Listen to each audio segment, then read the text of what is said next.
Pernahkah Anda menyadari betapa berisiknya kesunyian itu, tepat setelah Anda memutuskan untuk mengabaikan seorang narsisis sepenuhnya? Rasanya seolah-olah badai telah mereda. Namun, bagaimana jika saya katakan bahwa ketenangan ini justru saat yang paling menipu? Sebenarnya, di momen inilah sebuah drama psikologis yang nyata sedang terjadi. Sebuah skenario yang sudah tertulis jauh sebelum Anda hadir. Hari ini, kita akan membongkar skenario tersebut. Kita akan membedah 5 tahap reaksi seorang narsisis terhadap sikap diam Anda. Dan saya berjanji, Anda tidak hanya akan tahu apa yang harus dihadapi, tetapi Anda akan paham mengapa tahap keempat adalah yang paling berbahaya, dan bagaimana diamnya Anda bisa berubah menjadi senjata yang paling mematikan. Pernahkah Anda bertanya-tanya, mengapa mereka begitu takut pada kesunyian?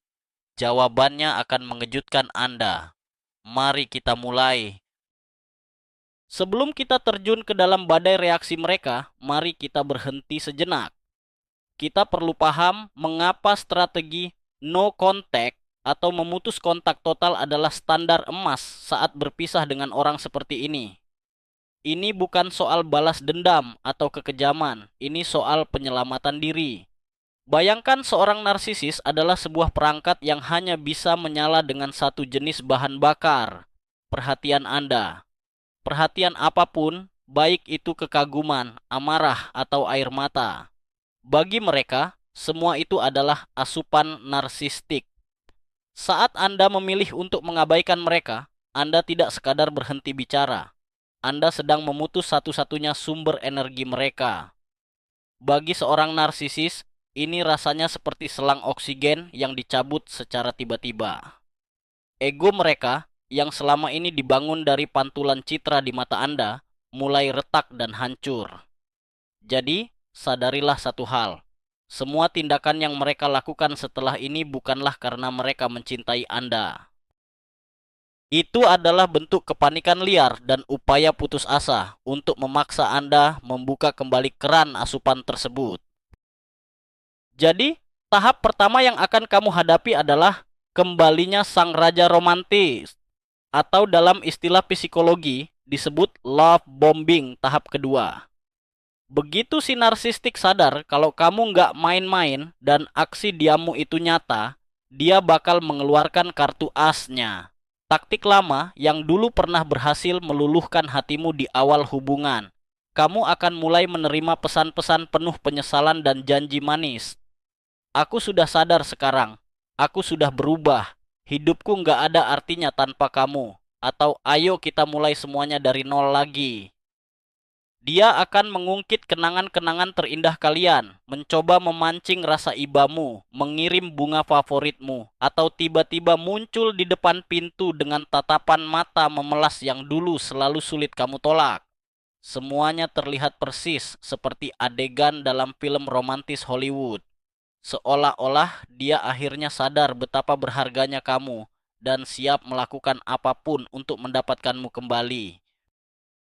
Tapi, disinilah letak jebakan pertama dan yang paling krusial.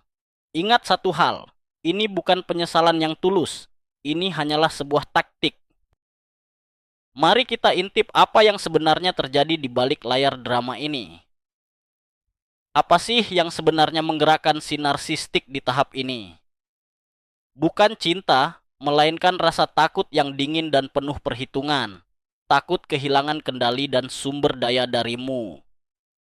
Dia beraksi layaknya seorang ahli pemasaran yang menyadari bahwa pelanggan setianya mulai berpindah ke kompetitor. Apa yang dia lakukan? Dia akan menawarkan diskon besar-besaran, janji-janji manis, dan segala kemudahan yang sulit ditolak.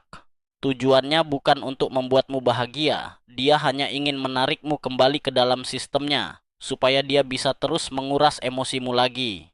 Dia menggunakan kelemahan dan kenangan indahmu untuk menyerangmu balik. Dia tahu persis bahwa kamu merindukan masa-masa indah itu, dan itulah yang sengaja dia suguhkan kepadamu. Ini persis seperti cara kerja penipu yang menjanjikan hadiah besar. Padahal dia tahu, begitu kamu terjebak, kamu akan kehilangan segalanya. Di fase ini, setiap ucapan "aku cinta kamu" bukanlah ungkapan perasaan, melainkan upaya untuk membobol kata sandi hatimu agar dia bisa kembali mengakses perhatianmu sepenuhnya.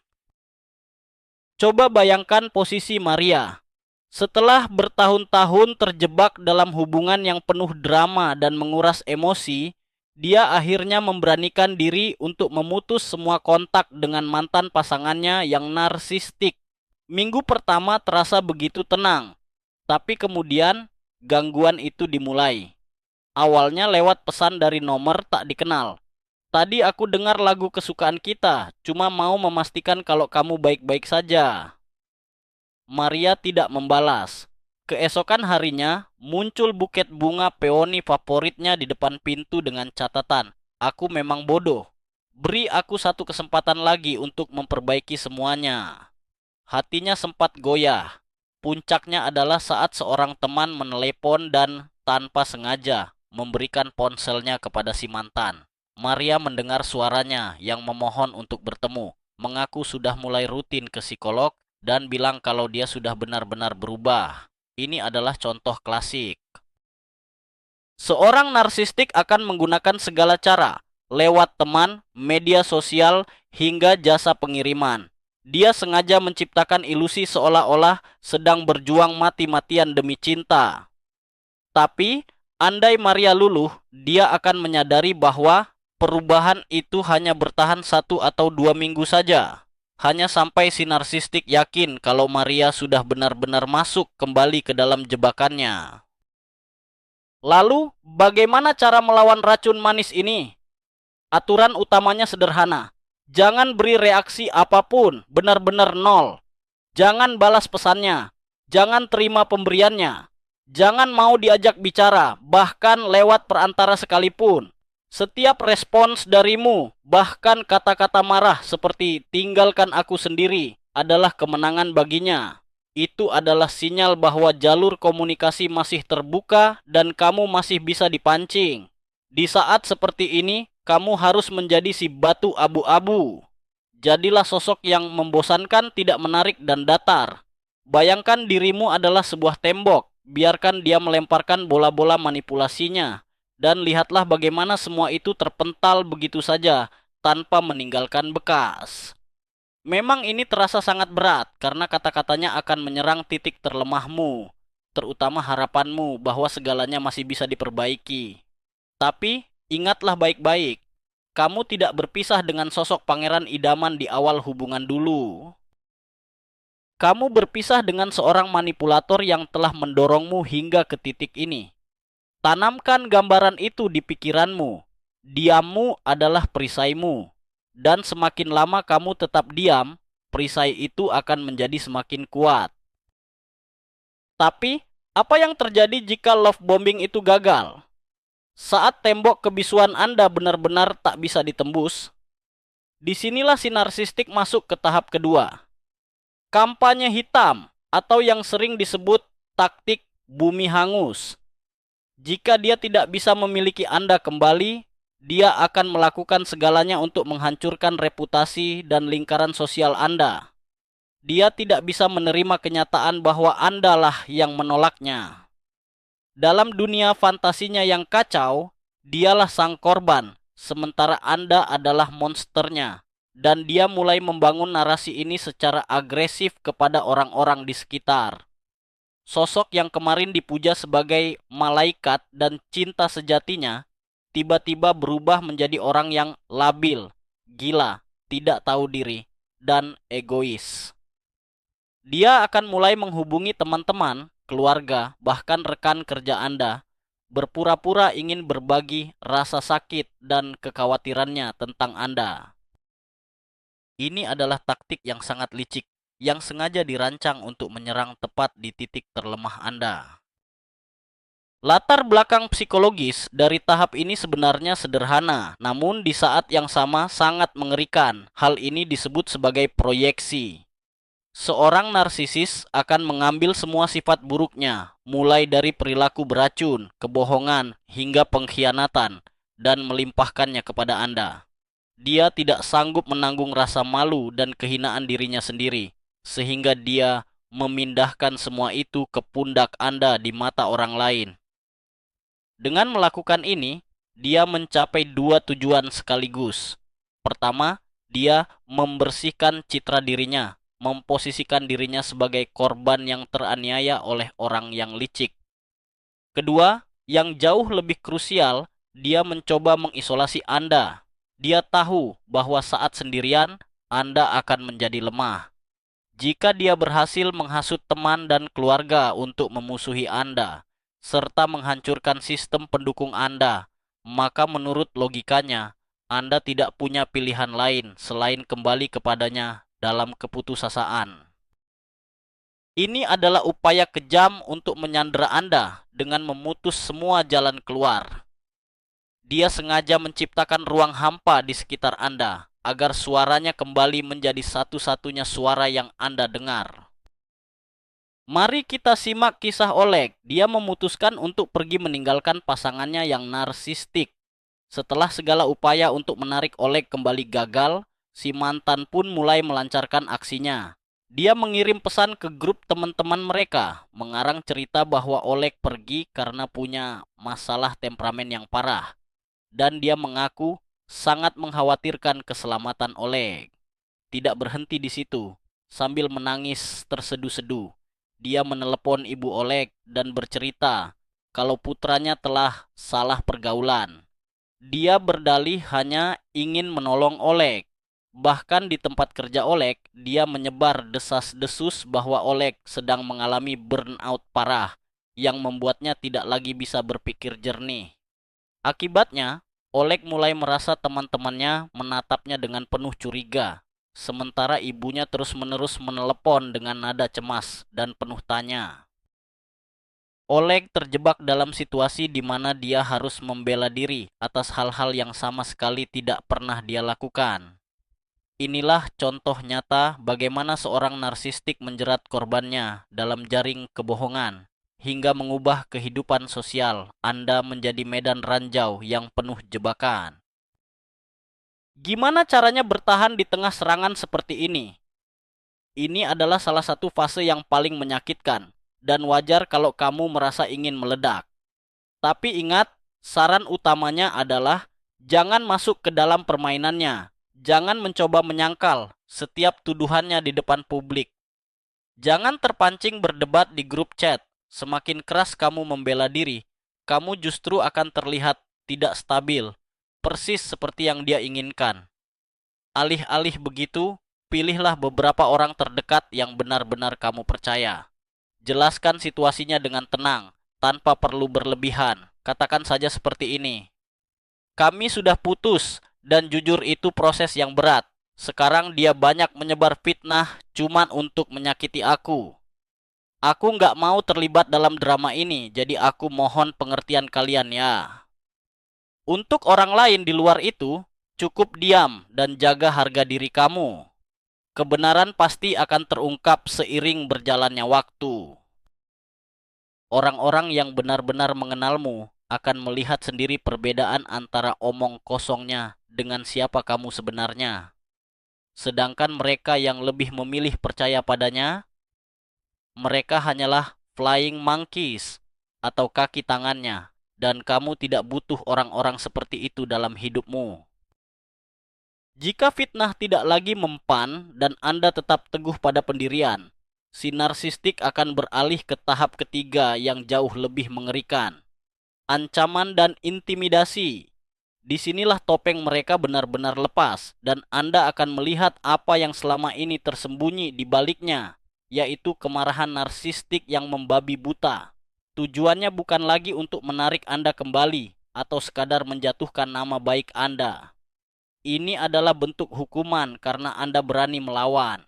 Ancamannya bisa beragam.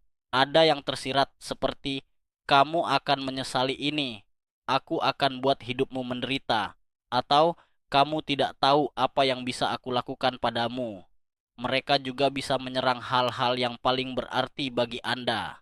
Misalnya, akan kubongkar semua rahasiamu, atau aku pastikan kamu dipecat dari pekerjaanmu. Bahkan, tak jarang mereka melontarkan ancaman langsung. seperti kekerasan fisik atau penguntitan. Inilah saat di mana situasi yang semula hanya tidak menyenangkan, berubah menjadi ancaman yang nyata dan berbahaya. Kenapa dia sampai melakukan itu?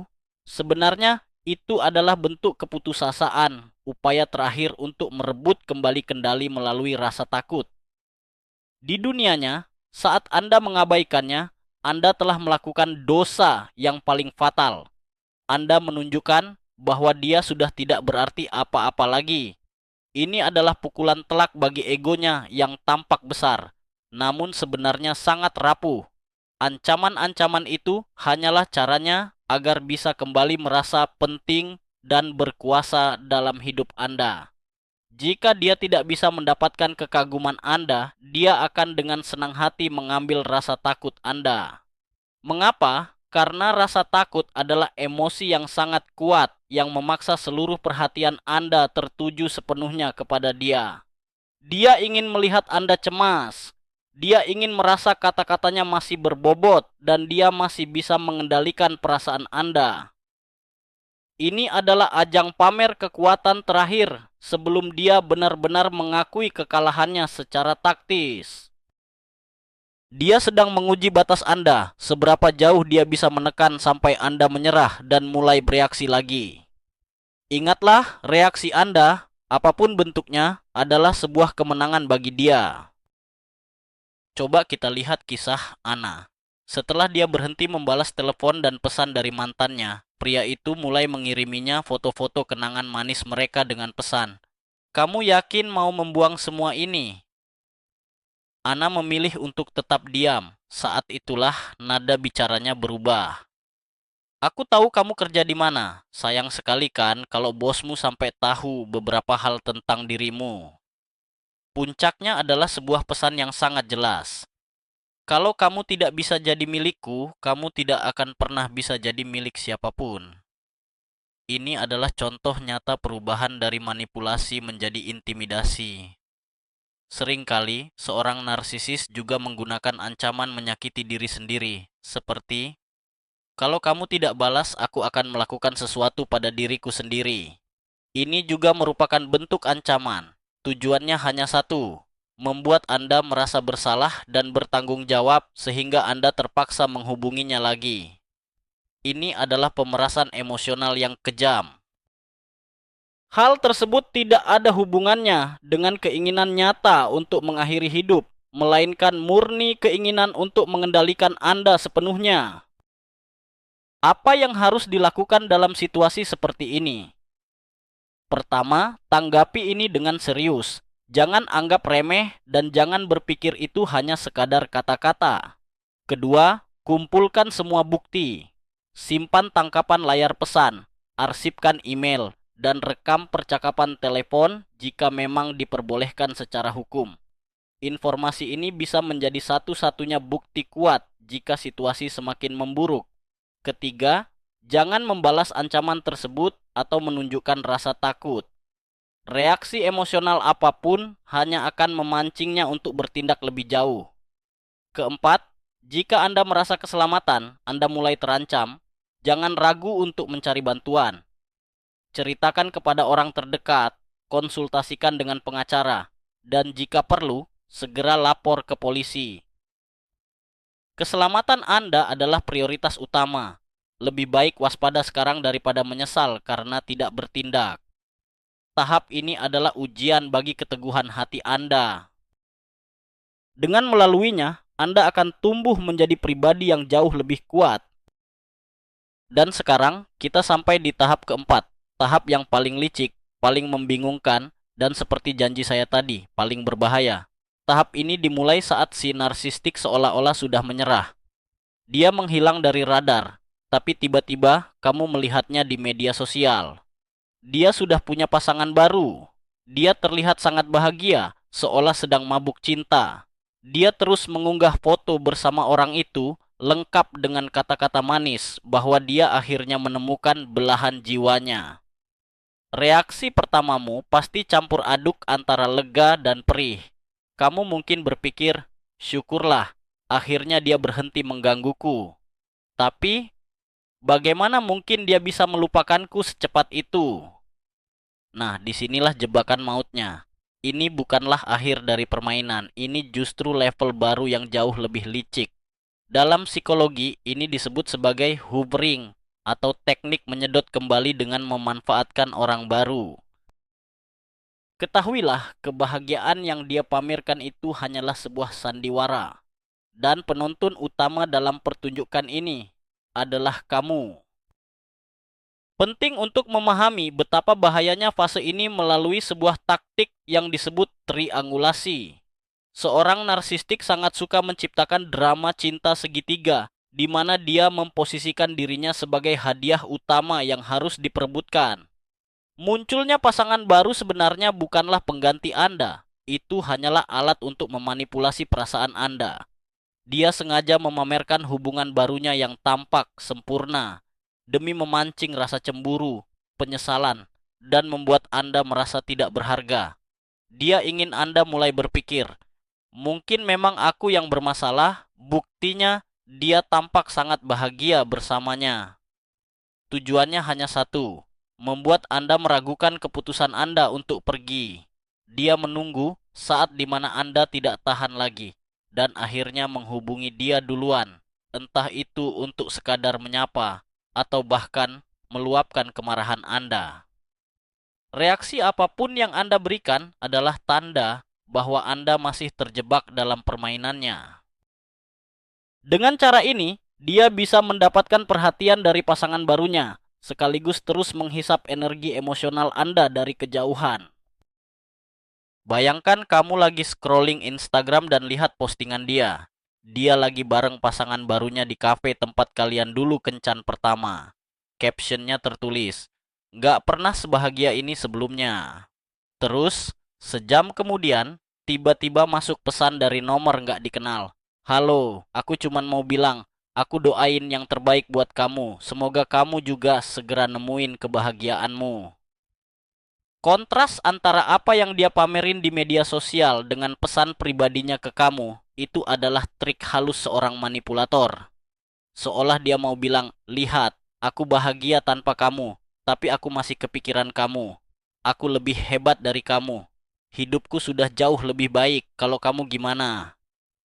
Dia sengaja mancing kamu buat ikut kompetisi yang sebenarnya nggak pernah ada. Bahkan, dia bisa aja mulai curhat betapa menderitanya dia di hubungan yang baru. Cuma buat bikin kamu merasa kasihan dan merasa punya kendali. Akhirnya, kamu terjebak lagi buat jadi penyelamat dalam permainannya. Kenapa fase ini begitu berbahaya? Karena fase ini menyerang ego Anda dan memicu keinginan kuat untuk melakukan dua hal. Memperingatkan korban barunya atau pamer kalau Anda pun sudah bahagia. Padahal, keduanya adalah jebakan. Menghubungi pasangan barunya justru akan berbalik menyerang Anda. Si narsistik pasti sudah mencuci otak mereka dan menjelek-jelekkan Anda, sehingga niat baik Anda hanya akan dianggap sebagai bentuk balas dendam dari mantan yang cemburu. Sementara itu, mencoba membuktikan bahwa Anda baik-baik saja hanya akan membuat Anda terjebak kembali dalam permainannya. Satu-satunya solusi yang tepat adalah abaikan total. Blokir semua aksesnya agar Anda tidak melihat provokasi tersebut. Jika perlu, menjauhlah dari lingkaran pertemanan yang sama. Tugas utama Anda adalah keluar dari drama segitiga yang dia bangun. Sadarilah, kebahagiaannya itu palsu. Ini hanyalah babak baru dari sandiwara panjang yang ia mainkan. Jangan habiskan waktu Anda untuk menontonnya. Dan akhirnya, setelah semua badai itu berlalu, tibalah kita di tahap kelima, lenyap sepenuhnya, atau pembuangan terakhir. Setelah segala upaya mereka gagal, mulai dari janji-janji manis, ancaman, hingga manipulasi yang rumit, si narsistik mungkin akan menghilang begitu saja, benar-benar lenyap. Seketika, semuanya menjadi sunyi. Sunyi yang sesungguhnya. Dia tidak lagi mengirim pesan, tidak menelepon, bahkan tidak menampakkan diri. Unggahan provokatif di media sosial pun tiba-tiba berhenti. Rasanya dia sudah menyerah dan benar-benar melupakan Anda. Bagi banyak orang, momen ini membawa kelegaan yang luar biasa. Ini seolah menjadi bukti bahwa langkah yang Anda ambil sudah tepat. Dan secara harfiah, itu memang benar. Anda berhasil bertahan. Anda memenangkan pertempuran yang sangat melelahkan ini. Namun, ada satu hal penting yang perlu Anda pahami agar tidak terjebak lagi di masa depan.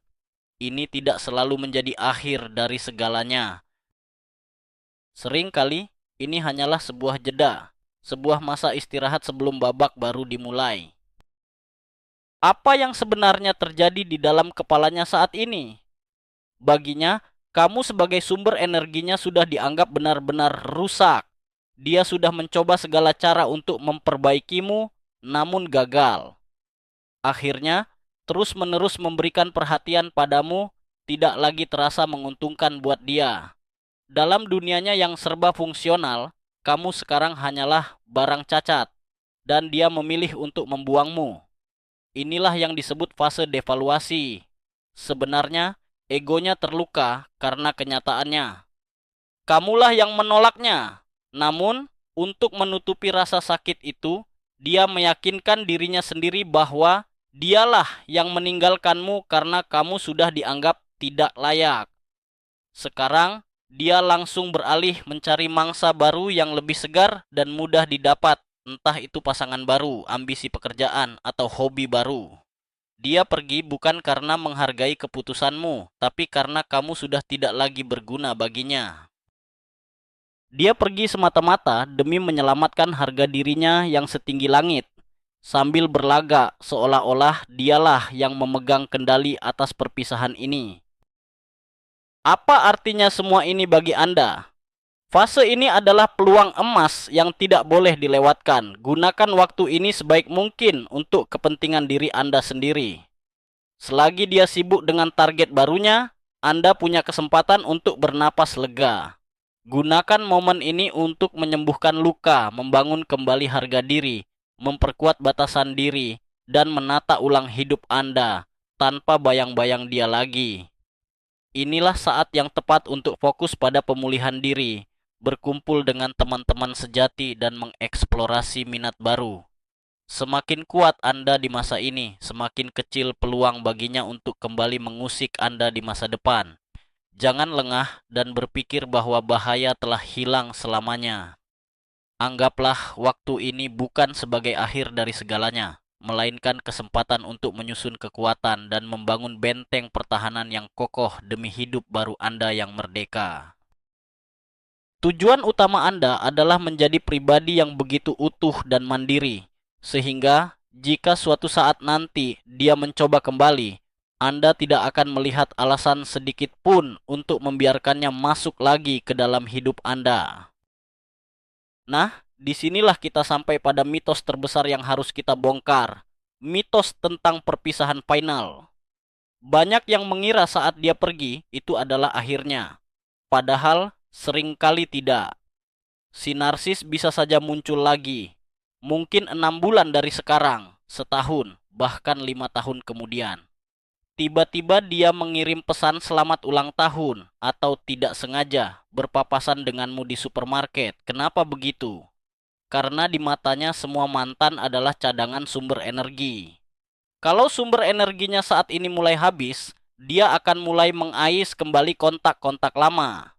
Dan kalau dia merasa pertahananmu mulai goyah, dia akan mencoba masuk lagi.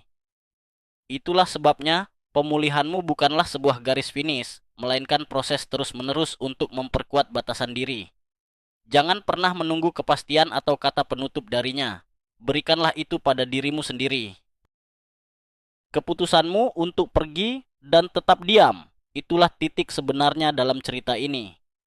Sisanya hanyalah upaya sia-sia darinya yang sedang kehilangan kendali. Jadi, mari kita rangkum semuanya. Love bombing, kampanye hitam, ancaman, triangulasi yang licik, hingga akhirnya mereka menghilang begitu saja. Kelima tahapan ini bukanlah luapan emosi yang terjadi tiba-tiba. Ini adalah skenario yang sudah terencana dan berulang. yang dimainkan oleh seorang narsistik kepada siapapun yang berani menghentikan suplai ego mereka. Dan inilah kesimpulan paling penting yang mungkin terdengar mengejutkan. Semua reaksi kejam itu sama sekali tidak ada hubungannya dengan siapa dirimu sebenarnya. Dia akan melakukan hal yang sama persis kepada siapapun yang berada di posisimu. Di matanya, kamu bukanlah tujuan dari cintanya, melainkan sekadar alat untuk menopang egonya. Namun, inilah titik balik terbesar dalam cerita ini. Selama ini kamu merasa dia begitu kuat dan kamu begitu lemah. Tapi kenyataannya, sikap diam dan keputusanmu untuk mengabaikannya adalah bentuk kekuatan luar biasa yang paling dia takuti di dunia ini. Keheninganmu jauh lebih lantang daripada semua teriakannya. Terima kasih sudah menonton video ini sampai selesai. Jika video ini bermanfaat bagimu, silakan tekan tombol like dan subscribe ke channel ini. Sekarang, saya ingin mendengar ceritamu. Di tahap mana kamu pernah berada, dan bagaimana caramu bertahan hingga berhasil melewatinya. Bagikan pengalamanmu di kolom komentar. Ceritamu mungkin bisa menjadi secercah harapan bagi mereka yang saat ini masih terjebak di dalam neraka yang sama.